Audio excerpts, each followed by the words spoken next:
I'm very disappointed in you. I'm very sad on behalf of all of the type 1 diabetes community to say we have learned to be strong because of stuff like this. Type 1 diabetes is not easy, right? Starting with childhood, you have 5-year-olds, 4-year-olds, 2-year-olds, even 1-year-olds going through that teenage experience, having this life experience of like, well, my friends can eat that, but I can't eat that. That doesn't make sense for a 3 or an 8-year-old. That's a very difficult, when you're, I was diagnosed when I was 23, the idea that, okay, well, I have to eat in an organized way, I have to take insulin at certain times, and if I mess it up, I'm gonna have a crappy day. And there's like 15 little calculations in there that you could mess up. I mean, you could forget to take your basal insulin, which is you take that once or twice a day that goes throughout the day. You could forget to take your basal insulin, and then your whole day you're running high, you feel like crap, you feel like garbage. The childhood, I'm reading from a meme here. What's good sleep, daddy? And this is a image from The Lion King with the what's the father lion is saying to the Simba. I don't know, son. We're diabetics. Because for, the parent of a type 1 diabetic, that's the biggest fear, pretty much. Maybe not the biggest, but the blood sugar could go low or high in the middle of the night. And, we've lost people that way. That's something you don't come back from if you have a low. Now, basics, if you have a high blood sugar, it's not good for you. Every day, if your blood sugar is high, it's over 200, it's over 300, you're more likely to have complications, problem with your kidneys, problem with your eyes. But if you go low, past the point of where you pass out, then death is possible. So a high usually doesn't immediately cause death. If you stop taking insulin for a couple of days, pretty much a couple of days, you might have to be hospitalized from a high. And in general, death from a high would take days, a week, something. But a low could be sudden. And so we want to be avoiding the highs and avoiding the long-term complications, but also avoiding the lows. So in this meme, what is good sleep, Dad? I don't know, son, we're diabetics. For a lot of type 1 diabetics, like, that's some of the work every day. You got to check your blood sugar. What was it before dinner? After dinner? So what direction is it in? It goes up after dinner, and then a couple hours after dinner, is it going up? Is it looking like it's going down? And it's like a pretty long line there. So I've got to predict when it's in the middle of my sleep, am I going up and it's still going to go up? Or is it going to go up and down again? Is it going down? But then, if I have a snack before bed, it'll go up. If I have a snack before bed, am I going to bring it up enough if I have a snack before bed? And am I going to bring it up, but then it goes too high and I wake up in the morning and my blood sugar is 300? Like, that's tricky. That's tricky, but we don't want to have a low at night. So it's like, poof, who can do this perfectly? So this is part of the, a lot of work going on that maybe, since you're here, we're very disappointed, for whatever reason, you weren't sensitive to that idea. A taxi driver, you wouldn't say to a taxi driver that, let's say that they had been a taxi driver for years. They had mastered the art of being a taxi driver. They get you where you're going in a really complicated city, really during rush hour, in a really elegant way. You might notice, like, wow, you're doing an amazing job there. Really nice job. Here's a tip. You might tip your taxi driver. But a type 1 diabetic, whose job is probably far more complicated than being a taxi driver in some or a lot of ways, like, wow, you just went through a day where your blood sugar didn't go high or low. Like, that's like an Olympic level, like you're skiing around the poles. Like, that's crazy. That's crazy. There's some people who go through days where they were a little bit having trouble, or in trouble, a little bit disorganized, and in 3 days they make the decision to get it right. And they go from having blood sugar that was all over the map, and they eat whenever they feel like it, and they're taking, insulin all the time, and they're not being that successful. pretty easy to get into a funk or to get into a tired phase or to be spending less attention on yourself. Maybe for some people they're not spending a lot of time on themselves and worrying about themselves, and they're just going through the motions of their own treatment because they have so many responsibilities with others is common, you know.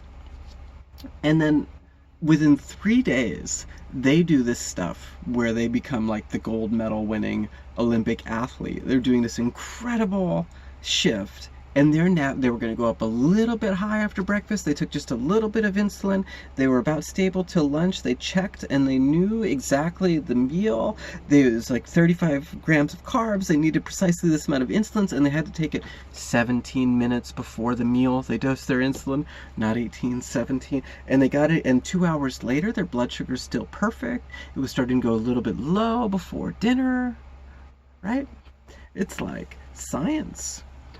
Man, one of the things you go through being type 1 diabetic is like, I've had to eat before dinner, right? I've had to eat like at a time that made me unavailable to eat when I'm supposed to, like, say, go out to food with people. I've arrived to restaurants assuming that I knew what I was going to do at the common meme is like that feeling you feel when you go out to eat and you forgot your insulin, meaning you go to the restaurant, but really you can't eat. You can't eat anything. And it's like, whew, that's stuff we go through, you know. It's like, that's for some people that can be fairly common to have little like life events like this. It can be really tough. And, you know, if we're not being sympathetic to that, like, I don't think we should treat type 1 diabetics like they just got out of surgery and it's like, oh, can I help you? Do you need a pillow? I don't think that we have to pamper necessarily, but sometimes that pampering is necessary. Absolutely necessary. It's not all the time. I should be treating you like a baby. Oh, you're type 1 diabetic, so let me be really nice to you. I'm so sorry you're type 1 diabetic. You know, not that saying that we can kind of be normal and live normal lives. Most of us are there. But sometimes, you know, so, was your blood sugar going high today? You have a tough one? Here, let me go get you this thing that I know you like when your blood sugar was high. Being sensitive to that is one of the best things to, I think most of the emotionality I feel involving suffering and type 1 diabetes is kind of like feeling unacknowledged, you know, being at Thanksgiving dinner and there's nothing for me to eat. Like, it's like, what?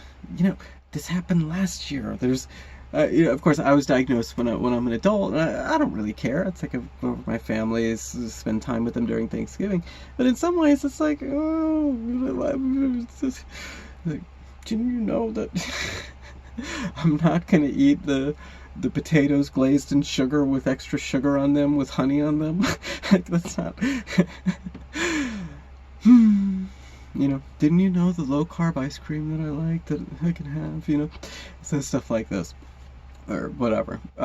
There's just little feelings of like, man, I really went through a lot today with my type 1 diabetes, and then I'm getting yelled at for something else, and I'm like, I'm not really available to be yelled at for this just yet. You need to give me a couple hours and then you can beat me up for this other thing. I'm already going through hell already here by myself, you know.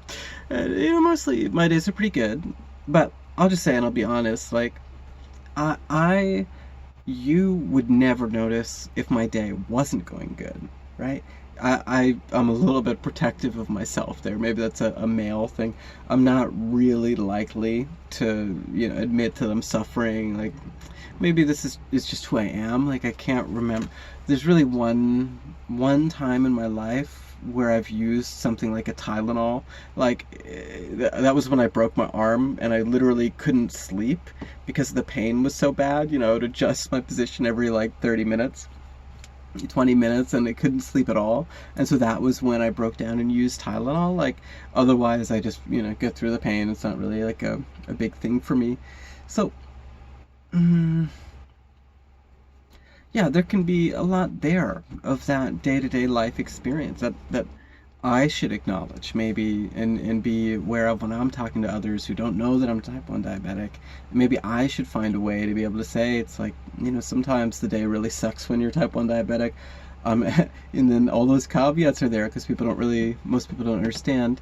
Um, is like, no, I'm not really ill. It's just something that happens. And yes, I do have pretty much really good blood sugar management protocol. And today is just like there's always something unexpected because as soon as you mention something like that, someone wants to blame you or talk about how type 1 diabetes can be cured and all this other stuff. So it's like, it's not really that safe to kind of admit you're going through a day like that. So if you can provide that kind of space where someone can trust you and be the good listener. It's like some good phrases to say might be like, yeah, I know how hard that can be for you, and it probably seems like I don't give a shit at all.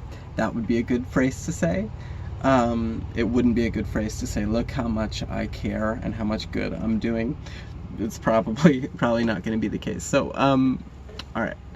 Hopefully, you can get through your day in a way where a type 1 diabetic doesn't feel you're being insensitive to the fact that you're walking on a flat path, and there on some days are going uphill and uphill again and uphill again, and the whole day feels like it's uphill and there's no downhill.